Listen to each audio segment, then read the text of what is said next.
Good day everyone, good day everyone. Looking at my Discord, I gave this signal a few days ago. Here you see on November 6th actually.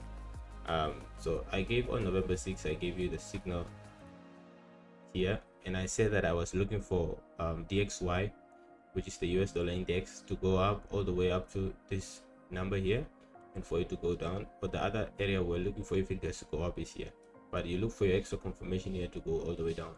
So this is actually the chart. So I was expecting it exactly to move from here, from 104.819 up to here, right? I wanted to come down up to here,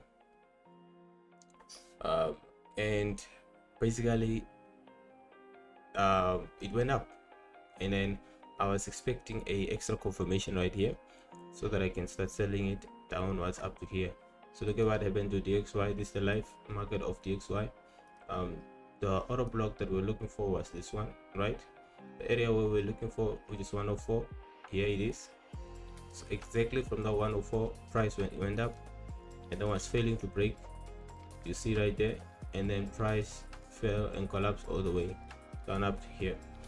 So guys, when we are dealing with our Discord channel, we are not really playing. If you see us giving setups and all those kind of stuff, be always on the free Discord channel, where I'll be giving you free setups, long term and also short term. Very important that you're part of the Discord channel, because it will help you a lot, sharpen your skills, sharpen how you look at the market, and probably you will get that missing ingredient that you're looking for in the market. All right guys,